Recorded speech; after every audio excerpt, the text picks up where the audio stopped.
बिस्मिल्लाहिर्रहमानिर्रहीम। स्टूडेंट्स, अब हम जो है वो बनाश स्पेसेस की बात करते हैं।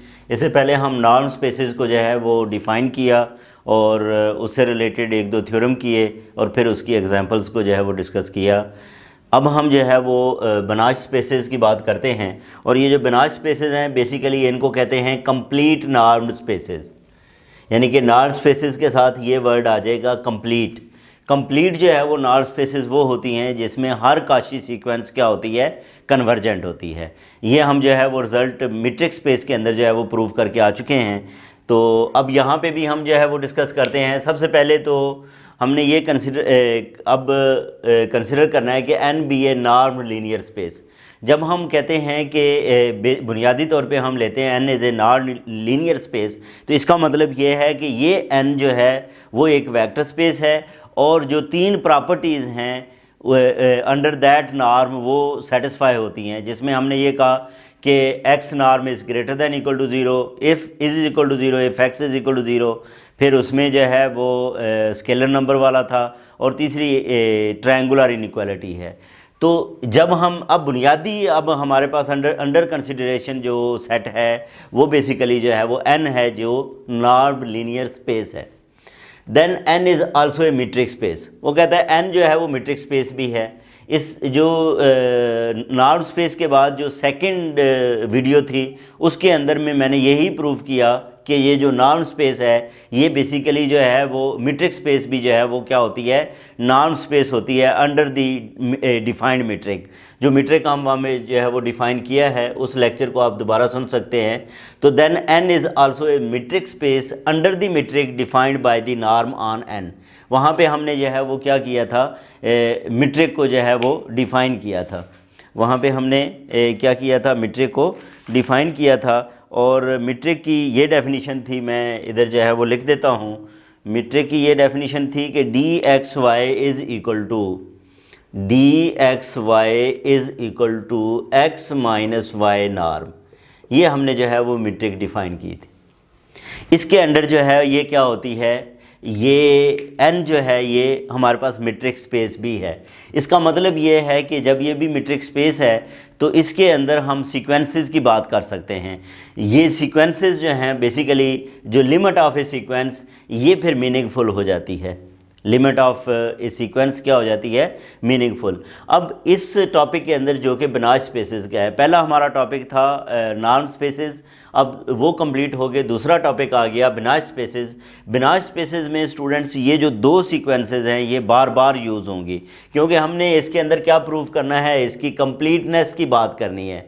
और कंप्लीटनेस ये होता है कि जिसमें हर काशी सीक्वेंस क्या होती है, कन्वर्जेंट होती है। तो काशी सीक्वेंस, कन्वर्जेंस, तो दो वर्ड जो है वो आ गए। तो इसका मतलब हमें काशी सीक्वेंस का भी पता होना चाहिए और कन्वर्जेंट सीक्वेंस का भी पता होना चाहिए। अब काशी सीक्वेंस, सीक्वेंस ए सीक्वेंस, अब सीक्वेंस को कैसे लिखते हैं, एनथ टर्म उसकी लिख के उसके साथ करली ब्रैकेट्स लगा दें तो ये बेसिकली क्या कहलाती है, ये सीक्वेंस कहलाती है। हम सीक्वेंस किसके अंदर कंसिडर कर रहे हैं, ये नॉर्म लीनियर स्पेस एन जो हमारी बुनियादी अब सेट है वो क्या है, नॉर्म लीनियर स्पेस है, उसकी एक सीक्वेंस ले रहे हैं और इस सीक्वेंस को हम कहेंगे कि that sequence is a Cauchy sequence in an. ये जो सीक्वेंस है एक्स एन ये कॉची सीक्वेंस है एन के अंदर। कब, if for every epsilon greater than zero. हम कोई भी एप्सिलॉन कोई जो है वो जो कि ग्रेटर दैन ज़ीरो लें तो there is a natural number n not such that कि एन नॉट से जो है ये दोनों वैल्यूज़ एम और एन जो है वो क्या होंगी, ग्रेटर होंगी। For all m n greater than equal to n not, this norm is less than epsilon. X m minus x n norm is less than epsilon. तो इसको हम जो है वो बार बार जो है वो यूज़ करेंगे, क्यों कि हमें ये प्रूव करना होगा कि कंप्लीट नॉर्म स्पेसेस के लिए काशी सीक्वेंस जो है वो क्या है, कन्वर्जेंट है। तो काशी सीक्वेंस का पहले हमें पता होना चाहिए कि x m minus x n is less than epsilon. अब एक्स एम हो या x p minus x q हो, यानी कि कोई से यहाँ पे ये दो नंबर्स आ सकते हैं, उन नंबर्स के इधर रिलेशन देख लेनी है। फिर जो है वो कन्वर्जेंट सीक्वेंस की बात करें तो कन्वर्जेंट सीक्वेंस क्या होती है? A sequence in n is said to be convergent to a value of x of n, उसकी ही एक किसी एक वैल्यू की तरफ कन्वर्जेंट होगी if for epsilon greater than 0 there is a natural number n not such that, यानी कि वहाँ पे एक नंबर n मौजूद हो कि जो n greater than equal to n not implies that xn minus x norm is less than epsilon. तो इसको हम कहते हैं कि x is the limit of xn, इसको क्या कहेंगे? x is the limit of xn, या इसको हम इस तरह भी जो है वो लिख सकते हैं। तो ये स्टूडेंट्स जो है वो दो बुनियादी बातें जो है वो बहुत अच्छे तरीके से आगे थ्योरी जो है वो जैसे जैसे आगे चलेगी तो आप ये देखेंगे कि इन दो का बहुत ज़्यादा यूज़ है। ठीक है, इनकी ये जो हमारे पास जनरल डेफिनेशंस हैं, ठीक है, ये काशी सीक्वेंस की डेफिनेशन है और ये कन्वर्जेंट सीक्वेंस की जो है वो डेफिनेशन है, या कन्वर्जेंस कह लें या लिमिट की जो है वो डेफिनेशन है। तो इन दो का आगे जाके जो है वो बहुत ज़्यादा यूज़ आएगा। तो अब हम बात करते हैं कंप्लीट नॉर्म्ड स्पेस की। अब स्टूडेंट्स अगर आप जो है वो रिकॉल करें, मीट्रिक स्पेस के अंदर हमने ये बात की थी कि कंप्लीट मीट्रिक स्पेस किसको कहते हैं? Complete metric space,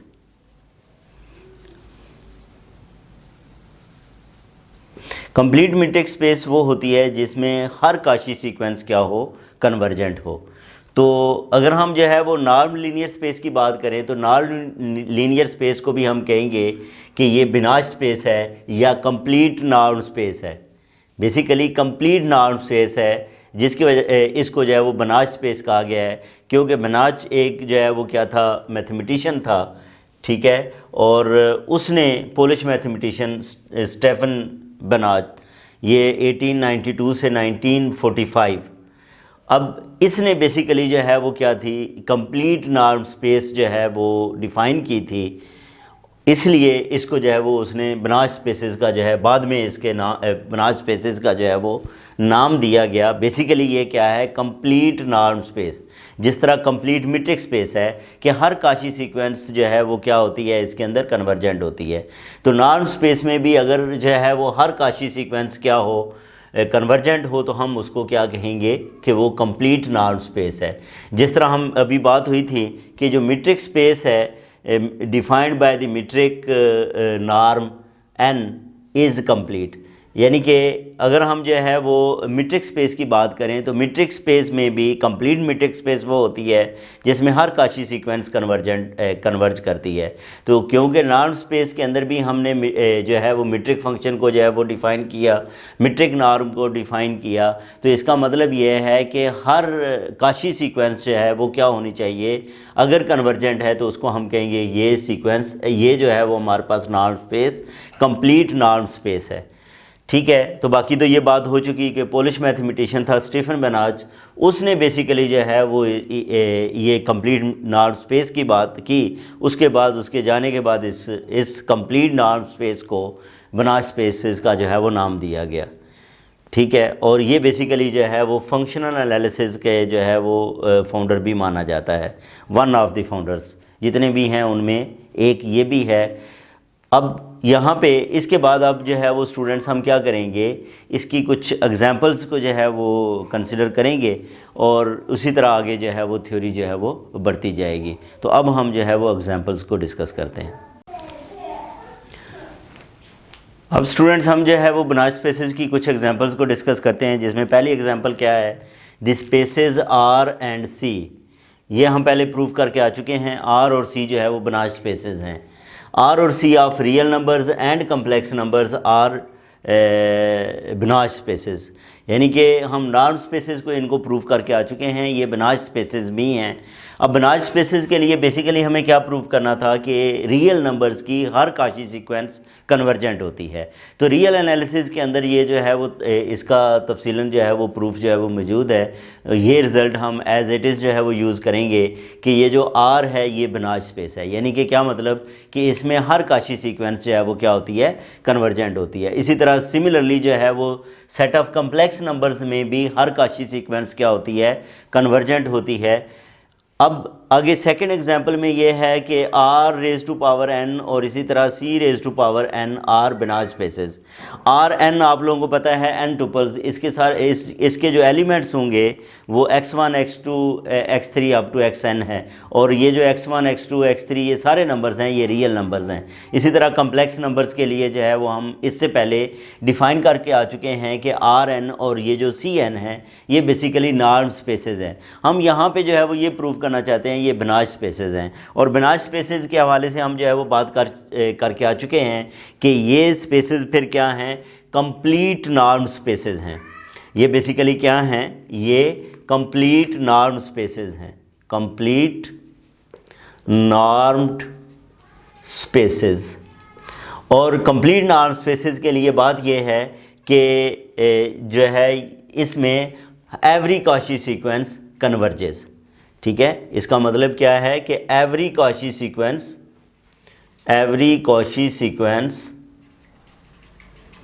converges. ये हमने जो है वो बेसिकली क्या करना है, प्रूव करना है। तो इसका मतलब क्या है कि हम क्या करेंगे, सबसे पहले मैं इसको प्रूव करता हूँ। अब Rn में सबसे पहले हम क्या करेंगे, एक कॉची सीक्वेंस कंसिडर करेंगे और फिर उसकी कन्वर्जेंस की बात करेंगे। अगर वो कन्वर्जेंट है तो फिर हम इसको कहेंगे कि ये जो ये हमारे पास है स्पेस, ये बिनाज स्पेस है। ठीक है, ये जो स्पेस है ये क्या है, बिनाज स्पेस है। इसके लिए हम जो है वो क्या करते हैं, स्टूडेंट्स एक कॉची सीक्वेंस कंसिडर करते हैं। तो लेट, अब ये हमारे पास जो है सीक्वेंस को लिखने का तरीका ये होता है कि हम सेट की ब्रैकेट्स को जो है वो यूज़ करते हैं और इसकी nth टर्म को जो है लिखा जाता है, क्योंकि आगे हमने इसके elements x1 x2 x3 x ये लिखने हैं और उसमें n भी आएगा। तो अब हम जो है वो इधर इसका सिंबल यूज़ नहीं कर लेते, इसके लिए जो है वो हम इसके ऊपर जो है वो b सिंबल लिखा जा सकता है। तो अब हमने क्या लेट कर लिया, x और ये साथ जो है वो ऊपर ब्रैकेट इस तरह जो है वो पैरेंथेसिस के अंदर हमने p लिख लिया। ये बेसिकली क्या है, ये कॉची सीक्वेंस है, be a Cauchy sequence in Rn।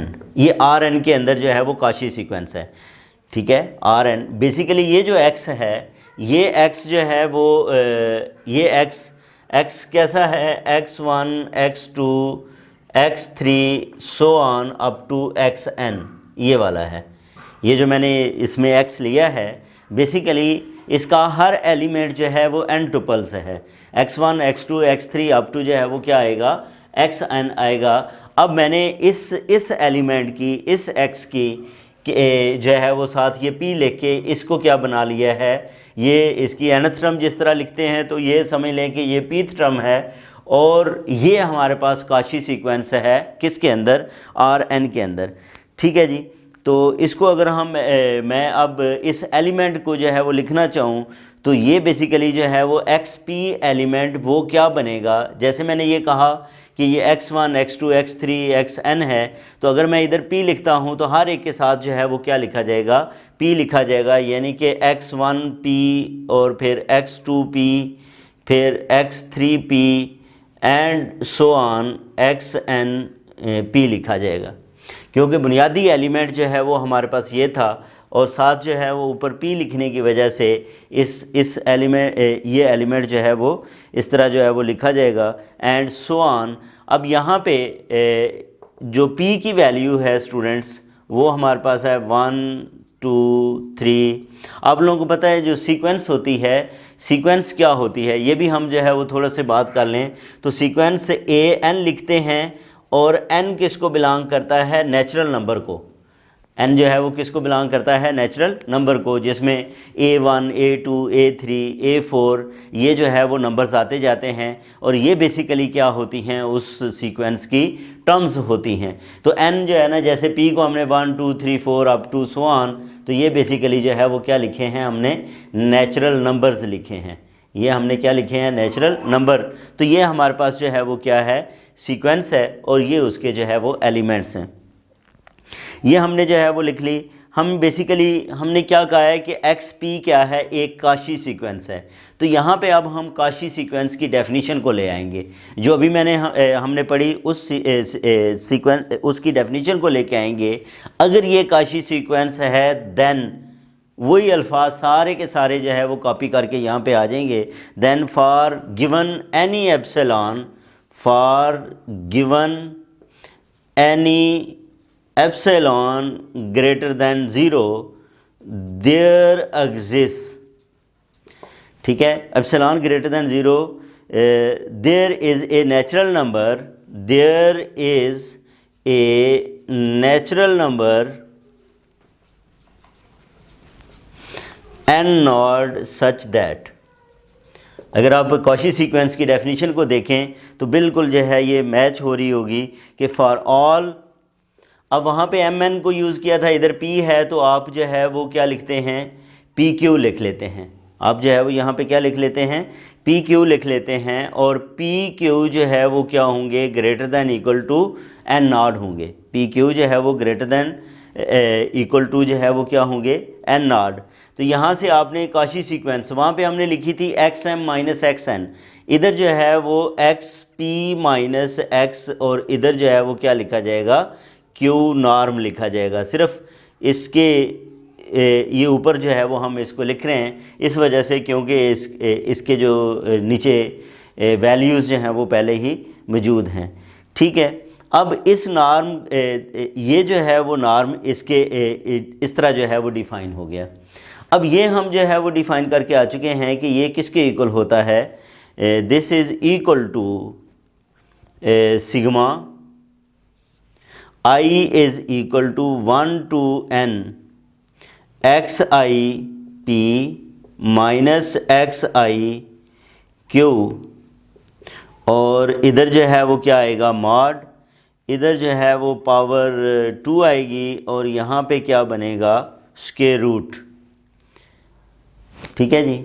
ये i is equal to 1 to n xi p xi q, तो ये हमारे पास जो है वो क्या होगा, लेस दैन एप्सिलॉन होगा, यानी कि ये चीज़ लेस दैन एप्सिलॉन है, और इसको हमने इसके इक्वल जो है वो लिखा, तो ये भी क्या आ जाएगा, लेस दैन एप्सिलॉन ही होगी। ये भी क्या है, लेस दैन एप्सिलॉन ही है। अब अगर ये लेस दैन एप्सिलॉन है तो इसका मतलब क्या हुआ, यहाँ से हम जो है वो ये बात लिख सकते हैं, हैंस, वो तो हमने काशी सीक्वेंस की डेफिनेशन जो है वो लिखी, तो यहाँ से hence for all p q greater than equal to n not implies that. अच्छा, अब इसको हम जो है वो यहाँ से स्किप करें तो यहाँ पे स्टूडेंट्स हम ये क्या लिख सकते हैं, x i p minus x I Q mod, ये जो है वो लिखा जा सकता है। ये वाली जो वैल्यू है, ठीक है, x i p minus x I Q, ये बेसिकली क्या है, ये इस नंबर से छोटा होगा। क्यों, इस सारे का जो है वो कंक्लूजन ये आ रहा है, तो ये इससे क्या है, लेस है।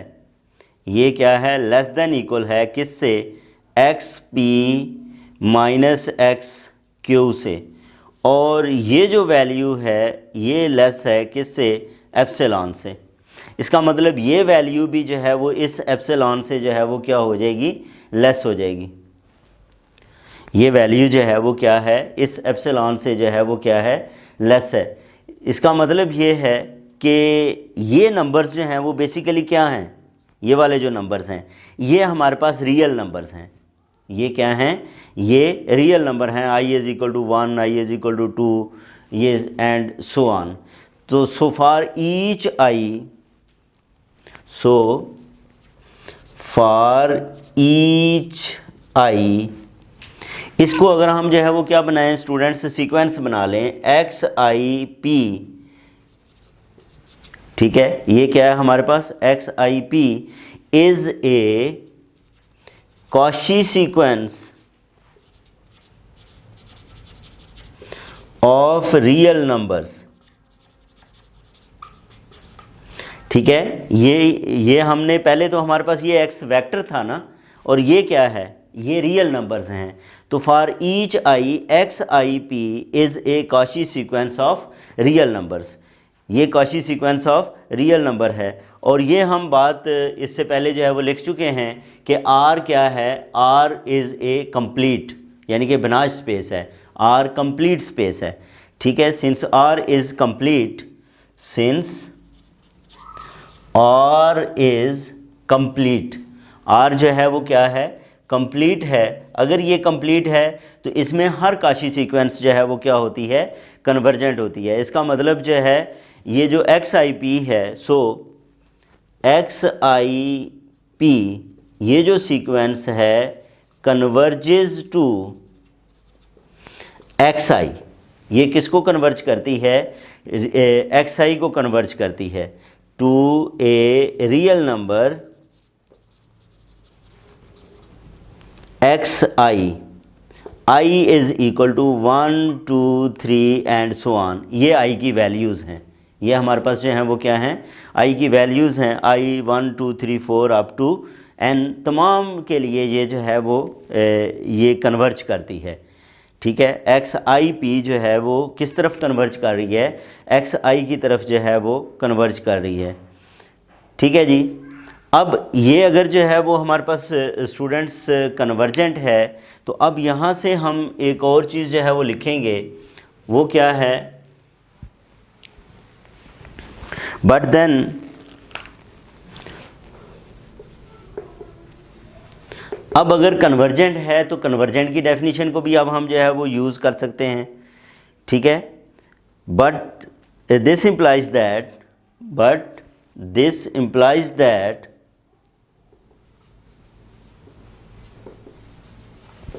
इसका क्या मतलब है कि for the epsilon already chosen, for the epsilon already chosen, उसी एप्सिलॉन के लिए जो है वो हम बात करें, there is a natural number p i such that, there is a natural number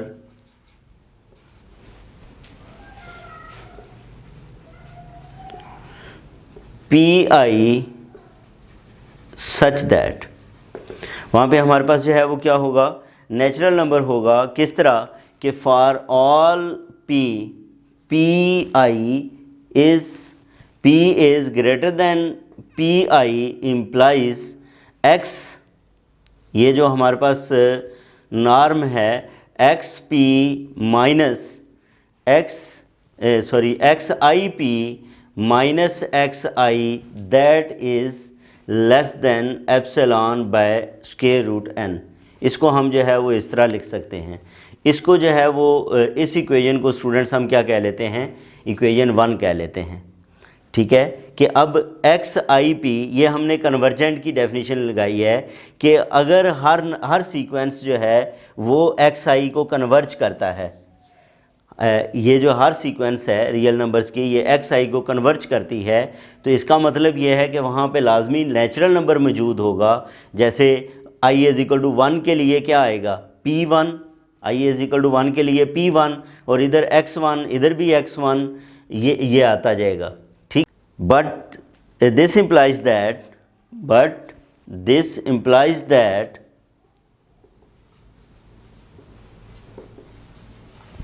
इसका क्या मतलब है कि for the epsilon already chosen, for the epsilon already chosen, उसी एप्सिलॉन के लिए जो है वो हम बात करें, there is a natural number p i such that, there is a natural number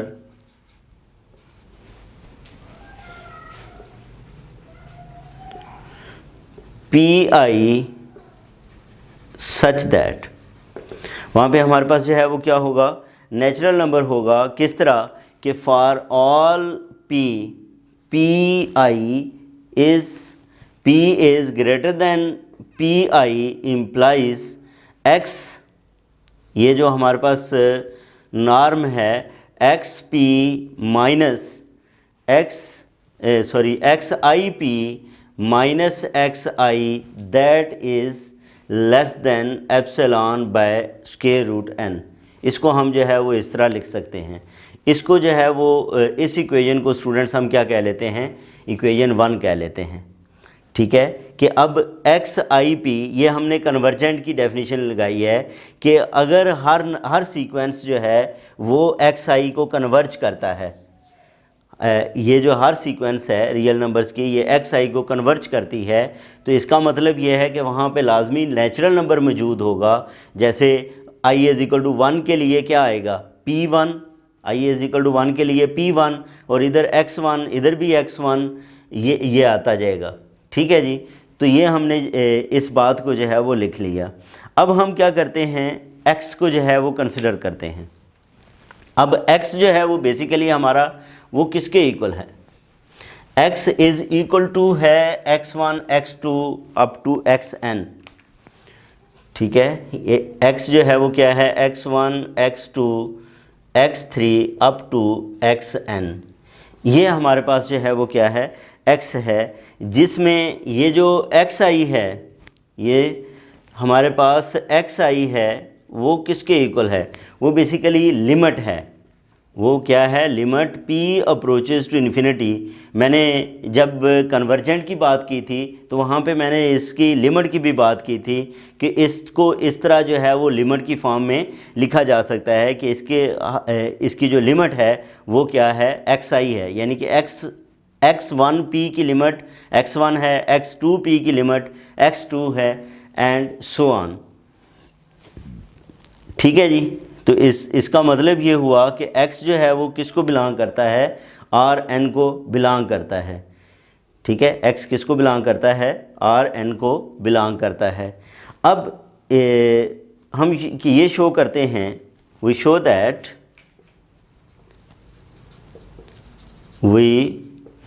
that limit p approaches to infinity xp is equal to x, कि ये इसकी जो लिमिट है p की जो लिमिट है p approaches to infinity वो क्या है, वो x है। इसके लिए हम क्या कर लेते हैं, लेट कर लेते हैं p, और यहाँ पे क्या आया हमारे पास P1 P2 P3 up to Pn values i हैं। तो हम इसमें जो p है, p की बजाय भी P0 कर लें तो ये मैक्सिमम वैल्यू इनकी कंसिडर कर लेते हैं, यानी कि P1 P2 P3 up to so on Pn।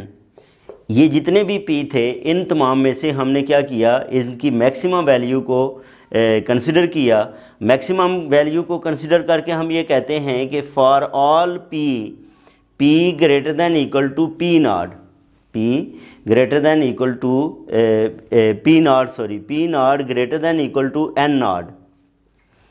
P0 तो हमने इसकी मैक्सिमम वैल्यू ली है, ये greater than equal to N0 implies that xp minus x norm is less then.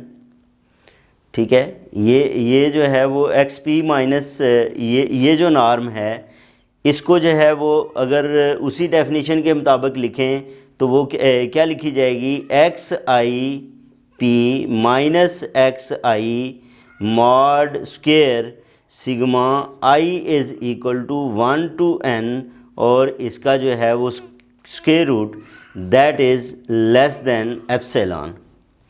ये क्या है, लेस दैन एप्सिलॉन है। ये हमने कैसे लिखा, ये हमने वैल्यू जो है वो इस 1 से लिखी है।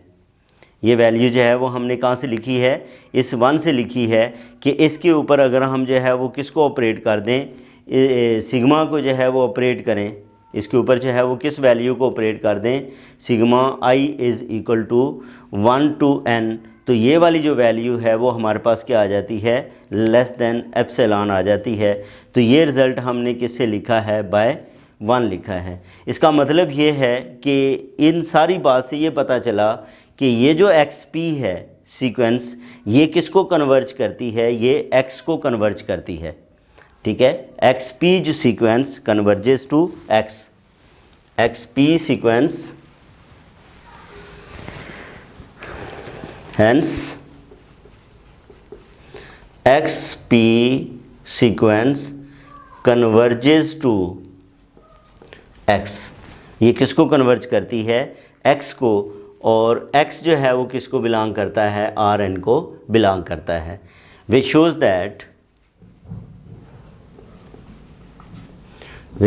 That every Cauchy sequence